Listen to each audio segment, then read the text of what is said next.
Oke, kita lanjut nomor 6. Soal UMPTN tahun 1992. Jadi di sini kalau sudah digambarkan, mungkin gambarannya seperti ini. Jadi ada truk dengan kelajuan 36 km per jam, dia menabrak pohon. Dalam selang waktu 0,1 detik dia berhenti. Pertanyaannya adalah, berapakah gaya rata-rata truk ini yang dikenakan pada pohon, di mana massa truknya adalah 2000 kg. Oke ya, sebelum kita mengerjakan soal-soal, alangkah lebih baiknya kita itu mengkonversi satuan-satuan yang belum baku. Contohnya ini adalah kecepatan. Kecepatan satuannya itu kan harusnya itu meter per second. Ini kecepatannya berapa? 36 km per jam. Gimana cara mengubahnya? Masih ingat? Oke, kalau nggak ingat kita bareng-bareng nih. V-nya 36 km per jam, gitu ya. Kita konversikan 36, dia kan mau konversi meter per second, gitu kan. Oke, baru kita ubah kilometer ke meter berapa? 1000, ya. Dari jam ke detik berarti 3600. Ini nolnya buang 2, gitu ya. 36 coret sama ini. Berarti sisanya berapa nih?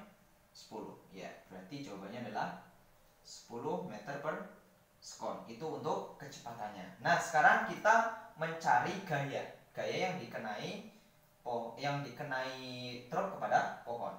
Oke, kita ingat bahwa ketika ada perubahan kecepatan, massanya selalu tetap, maka di situ ada perubahan momentum. Kalau di situ ada perubahan momentum, maka di situ ada impuls.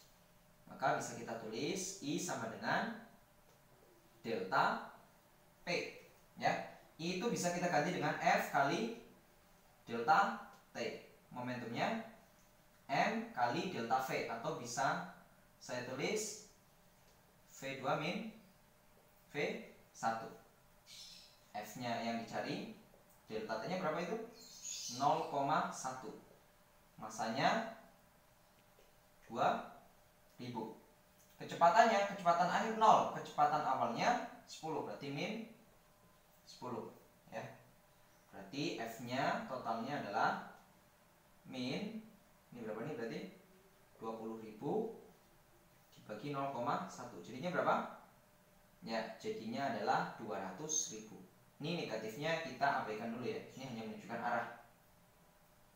Berarti 200.000. Satunya apa? Newton. Gitu. Oke, lanjut nomor 7. Soal UMPTN tahun 1991. Jadi di sini disuguhkan grafik F terhadap T, yang mana grafik ini menunjukkan gaya yang diberikan pada sebuah benda yang memiliki massa 3 kg. Yang ditanya adalah kecepatan akhir benda berapa jika kecepatan mula-mulanya adalah 0, atau keadaan awalnya adalah diam. Ingat ya, kalau ada grafik F terhadap T, itu adalah grafik impuls. Jadi kamu kalau mencari impulsnya cukup mencari luasannya aja. Nah, ini bentuknya bisa kamu bagi menjadi dua benda, bisa persegi panjang sama segitiga, atau langsung ini bentuknya adalah trapesium. Kalau kakak pakainya adalah langsung aja pakai trapesium, ya. Ya udah, kita nyari luasannya dulu nih. Berarti impulsnya dulu nih. Impuls berarti bisa saya tulis, ini panjangnya, ini jumlah sejajarnya, bisa saya tulis ini A, ini B, gitu ya. Tingginya ini, gitu ya, kali setengah. Yaudah, kita tulis rumusnya. A plus B kali tinggi dibagi dengan 2. A-nya berapa ini Pak? Dari sini ke sini nih. Dari 3 ke 9 berarti 6. Ditambah B-nya dari sini ke sini. Dari 3 ke 12 berarti berapa? 9. Ya. Tutup kurung. Tingginya berapa? Tingginya adalah 4 dibagi dengan 2. Berapa nih hasilnya? Ini 15, 4 bagi 22 berarti 30 ya. 30 Newton second. Karena yang ditanya adalah kecepatan, maka kita hubungkan impuls dengan perubahan momentum, atau bisa saya tulis langsung aja ya, M dalam kurung V2 min V1. Impulsnya berapa? 30. Masanya berapa? 3 ya. V2 nya V2, V1 nya 0 karena mula-mulanya diam. 30 bagi 3 10. Berarti V2 nya adalah 10 ya. Atau beli satuan ya, biar enak nulisnya, berarti di sebelah kiri. V2 sama dengan 10 meter per second. Oke, lanjut nomor 8. UMPTN tahun 1991 lagi ya. Di sini kita anggap ini peristiwanya gini. Ada granat yang awalnya 1 gitu ya. Terus tiba-tiba pecah menjadi 2 dan mereka memiliki kecepatan yang berlawanan arah. Perbandingan pecahannya itu adalah 1:2. Kalau kamu bingung cara menulis perbandingan, sama aja kayak gini ya. Jadi M1 banding M2 sama dengan 1:2, biar kamu nggak bingung. Nah, dari sini kamu dapat persamaan nih. Gimana? Jadi 2M1 sama dengan M2 kali silang gitu ya. Ini buat nantinya buat apa sih Kak? Nah, nanti kita nyari kecepatan. Nah, karena yang ditanya adalah energi kinetik banding energi kinetik 2, jadi energi kinetik benda pertama dengan energi kinetik benda yang kedua setelah mereka terpecah itu berapa gitu ya. Kita butuh, kalau energi kinetik kan rumusnya setengah mv kuadrat, kita butuh massa dan butuh kecepatan. Kalau massa sudah ada nih perbandingannya, tapi kalau kecepatan kita dapatnya dari mana? Ya, dari momentum impuls ya. Kita bisa pakai gunakan hukum kekekalan momentum. Gimana bunyinya? P awal sama dengan P akhir. Yaudah, M1V1 karena bendanya awalnya 1 maka langsung aja MV gitu aja deh. Sama dengan M1V1 aksen ditambah M2 V2 aksen. Karena awalnya bendanya itu diam, maka di sini kita tuliskan aja 0. Gitu ya. M1-nya kita buat tetap M1 aja deh. V1 aksennya karena ini arahnya ke kiri, saya anggap ke kiri ya. Maka bisa saya tulis min V1 aksen. Terus ditambah M2-nya kita ganti dengan ini ya, perbandingan 2M1 V2 aksen. Biar enak ini dipindah ke sini jadi positif. Jadi M1 V1 aksen sama dengan 2M1 V2 aksen. Maka kita dapatkan perbandingan bahwa V1 aksen sama dengan 2V2 aksen. Nah, langkah selanjutnya baru kita masukkan ke rumus. Ya, ini yang dicari EK. Yuk, EK1 aksen banding EK2 aksen. Sama dengan, kita tulis rumusnya dulu, setengah M1 V1 aksen kuadrat, jangan lupa kuadrat, banding setengah M2 V2 aksen kuadrat. Ini boleh coret. Nah, biar bisa dicoret atas bawah, maka kita ubah salah satunya aja. Misal nih, M1 tetap aja M1 V1 aksen kuadrat per M2-nya kita ganti dengan ini nih. Nah, nih ya, M2-nya ganti 2M1. Nah, kalau V2 aksen kita ganti dengan setengah V1 aksen nih. Jadi kan sama aja nih kalau kita teruskan di sini ya. Setengah V1 aksen, ini 2-nya kan ke bawah, sama dengan V2 aksen. Jadi seperti ini. Jadi setengah V1 aksen dikuadratkan, jangan lupa. Nah, M1-nya boleh coret nih. Berarti V1 aksen kuadrat, ini 2 setengah kuadrat, jadi 1/4 V1 aksen kuadrat. Ini boleh dicoret. Maka terakhir hasilnya berapa? Ini boleh coret nih. 2-nya naik ya. Jadi perbandingannya adalah 2/1. Gitu. Oke, kita lanjut nomor 9. soal SBMPTN tahun 2017, masih hangat ya, 3 tahun yang lalu.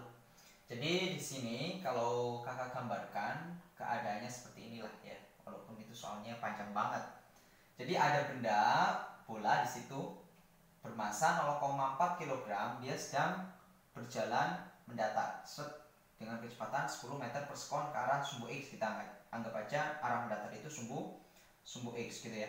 Ternyata di sini dikenai gaya sehingga bolanya itu ke arah sana gitu ya, ke arah mungkin ke atas dengan sudut 30 derajat dari arah semula. Kalau digambarkan seperti ini. Jadi paling tidak kalau kita mau mengerjakan soal fisika itu paling tidak kita bisa menggambarkan peristiwanya. Kalau sudah bisa menggambarkan peristiwanya, kita enak cara mengerjakannya. Nah, di situ diketahui dia itu kecepatannya v. Nah, di situ juga diketahui bahwa gaya yang ke arah sumbu vertikal atau saya tulis aja v itu adalah 346 dan gayanya itu mengenai bola dalam selang waktu 0,01 second. Berapakah kecepatannya? Nah, kita bisa ambil solusinya dari momentum dan impuls. Hubungan momentum impuls. Apa hubungan momentum impuls? I sama dengan delta P gitu. Nah, berhubung di sini kita pakainya adalah gaya yang ke arah sumbu Y gitu, maka nanti di sini kita juga meninjaunya momentum yang ke arah sumbu Y. Nah, oke, kita tulis saja nih di sini VY kali delta T sama dengan M VY gitu ya. VY aksen gitu min VY, atau bisa saya tulis adalah kecepatan ke arah sumbu Y aksen dikurangi kecepatan sumbu Y mula-mula. Kita lihat bahwa benda itu mula-mulanya sebelum dikenai gaya itu nggak ada yang ke arah sumbu Y, maka nanti kita bisa tulis di sini 0. Nah, setelah dikenai gaya dia punya V. Nah, ini bisa kita proyeksikan nih ke sini nih, V-nya ya, VY. Karena menjauhi sudut pakainya apa? Sin apa cos? Ingat ya, pakainya sin. Berarti ini adalah VY aksen. V aksen atau VY aksen sama dengan V aksen atau V di sini aja tulis V sin 30 derajat. Kalau lebih jelasnya di sini aja deh. Oke, kita masukkan aja ya angkanya ya. V-nya berapa? 3, 4, 6. Delta T-nya berapa? 0,01. Masanya berapa? 0,4. V-nya berapa? V sin 30 derajat min 0. Maka langsung saya tulis saja langsung gini ya. V sin 30 derajat. Oke, di sini biar nolnya hilang. Jadi ini juga diambil 1 gitu ya. Berarti 34,6 sama dengan 4 sin 30 berapa? Setengah. Setengah kali V gitu ya. Berarti 34,6 sama dengan 2V. Berarti V-nya adalah 34,6 dibagi 2. Ya udah, 34 bagi 2 berapa? 17. 6 bagi 2 3. Berarti jawabannya adalah 17,3 meter per second. Seperti itu. Oke teman-teman, ini soal terakhir nomor 10, soal SPMB tahun 2005. Jadi peristiwanya gini. Ada peluru gitu ya, ditembakkan ke balok, di mana balok itu tersambung dengan bekas yang ditempelkan pada tembok, sehingga ketika peluru itu mengenai balok, balok ini menekan si bekas. Sehingga di sini kalau kita sudah belajar usaha energi, kita tahu bahwa ada perubahan energi kinetik yang disebabkan oleh peluru yang masuk ke dalam balok menjadi energi potensial bekas. Nah, ditanyakan di sini adalah kecepatan peluru berapa ketika begasnya itu tertekan 20 cm. Jadi nanti kita mengerjakan soal seperti ini kita harus dari belakang. Jadi dari sini dulu nanti ke depan. Gimana? Oke, ikutin ya. Nah, di soal itu diketahui jika seandainya pegas ini dikenai 1 Newton, dia akan merubah panjangnya gitu ya, atau tertekan sejauh 1 cm. Dari sini kita harus tahu hukum Hooke ya. Hukum Hooke di mana F sama dengan K kali delta X. Biar kita tahu konstanta pegasnya. F-nya misal kita pasang 1 ya. K delta X-nya 1 cm. 1 cm itu berapa meter? 0,01. Ini bisa saya tulis K-nya itu adalah 100 Newton per meter. Nah, setelah dapatkan itu, baru kita tarik ke sini nih, gitu. Kita dapatkan rumus EK sama dengan EP. Dari mana Kak? Dari hukum kekekalan energi mekanik ya. EK sama dengan EP pegas ya. Nah, EK rumusnya apa? Setengah M V kuadrat sama dengan setengah K delta X kuadrat. Nah, untuk rumus energi potensial bekas itu setengah K delta X kuadrat. Nah, pertanyaannya di sini, M-nya berapa sih Kak? M-nya yang menekan pegas itu, ini kan sudah gabung ya. Jadi pelurunya masuk ke balok. Jadi masanya itu adalah massa balok ditambah massa peluru. Kita tahu bahwa massa peluru itu 50 gram. Kalau kita jadikan kilo itu jadinya 0,01.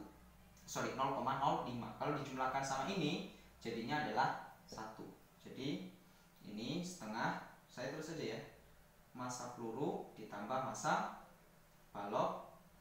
V-nya yang mana? V aksen setelah tumbukan sama dengan setengah K delta X kuadrat. Baru kita masukkan angkanya. Setengah massa pelurunya berapa? Kita tuliskan aja 0,05 ditambah 0,95 V aksen kuadrat sama dengan setengah K-nya berapa tadi? 100. Delta X-nya berapa? 20 cm. Jadikan meter. 0,2 dikuadratkan berapa? 0,04 gitu ya. Ini setengah coret aja deh. Ini berapa nih? 1 ya. 1 V aksen kuadrat sama dengan 4. Berarti V aksennya berapa? Akan berlipat 2 meter per second. Sudah selesai belum? Belum. Ini adalah kecepatan setelah pelurunya bersarang di sini, atau ketika tumbukan tidak lenting sama sekali karena pelurunya menjadi satu dengan balok. Nah, yang ditanyakan kan kecepatan peluru sebelum menumbuk balok. Maka kita bisa masukkan ke rumus hukum kekekalan momentum. Apa? Massa peluru V peluru ditambah 0. Kenapa 0? Ini massa balok sama kecepatan balok ya. Jadi dia diam awalnya. Sama dengan massa peluru ditambah massa balok dalam kurung V aksen. Massa pelurunya berapa? 0,005 atau bisa saya tulis 1/20 sebenarnya. Vp sama dengan massa peluru tambah massa balok, langsung aja 1 ya. V aksennya berapa? 2. Jadi V pelurunya adalah, V peluru naik kali 2 berapa? 40 meter per